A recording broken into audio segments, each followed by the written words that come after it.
나사렛 아침 묵상을 함께 하시는 모든 분들을 축복합니다. 저는 에머스트 시온교회 송문주 목사입니다. 오늘 나눌 말씀은 사무엘하 9장 1절에서 13절 말씀입니다. 요나단과의 약속을 지키는 다윗의 이야기를 담고 있습니다. 함께 읽으시겠습니다. 제9장.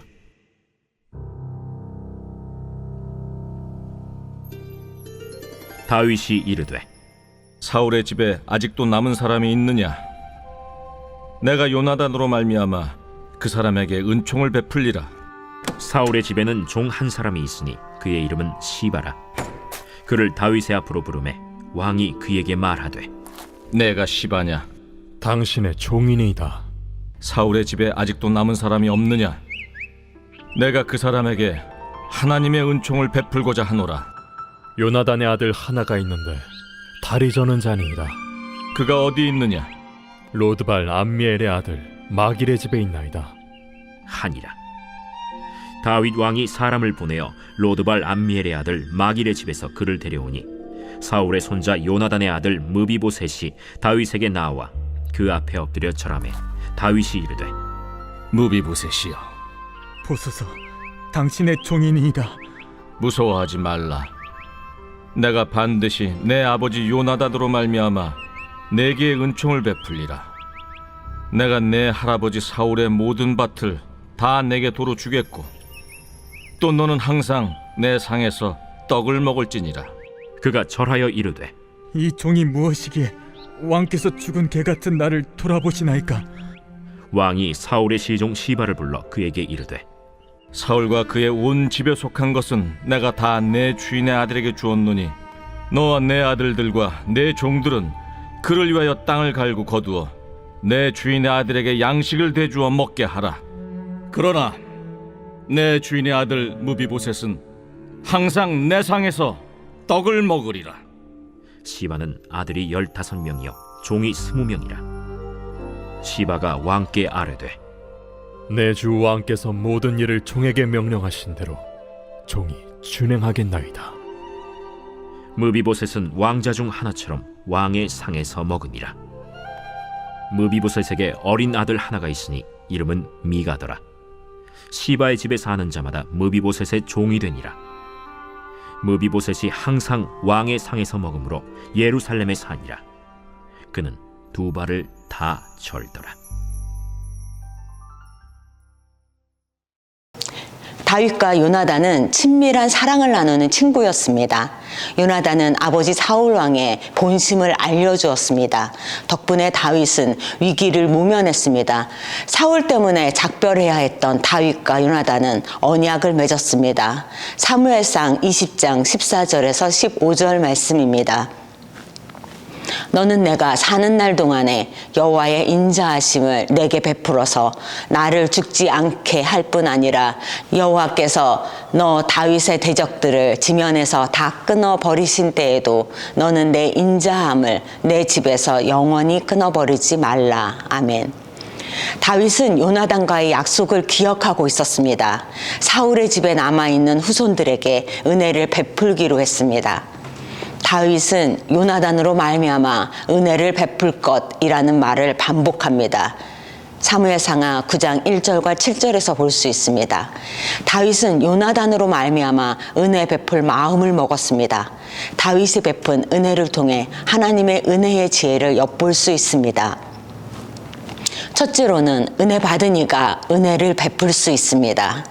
사무엘하 9장에서 다윗은 사울의 집에 아직도 남은 사람이 있느냐, 내가 요나단으로 말미암아 그 사람에게 은총을 베풀리라 라고 했습니다. 결국 다윗은 요나단의 아들인 무비보셋을 찾았습니다.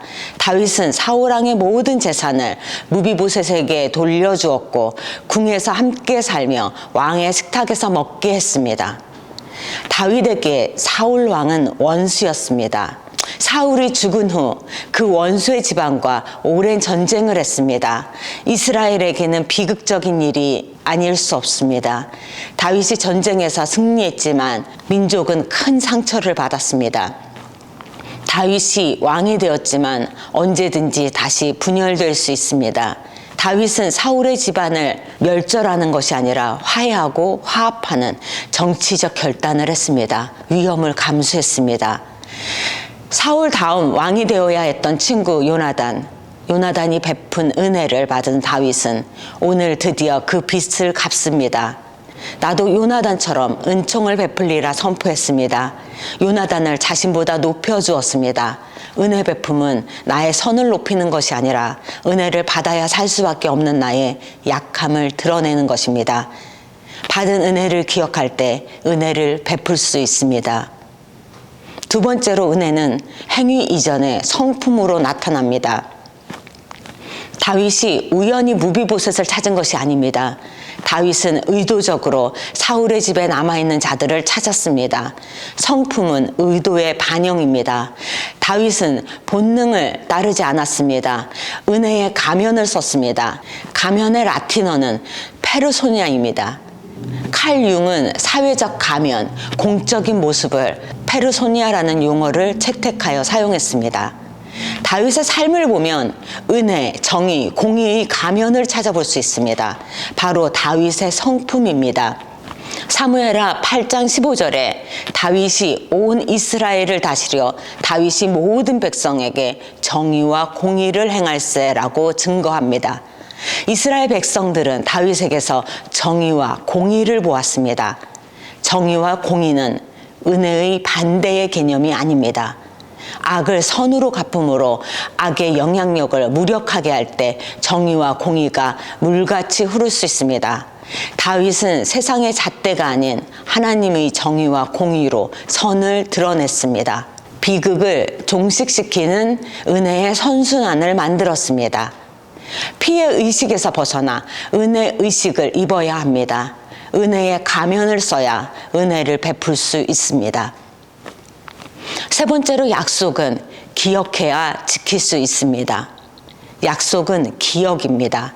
약속을 기억할 때 약속을 지킬 수 있습니다. 기억은 불완전합니다.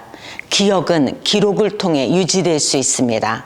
성경은 하나님께서 우리에게 베푸신 은혜를 기록하고 있습니다. 더 나아가 기억하고 기념하라고 명령합니다.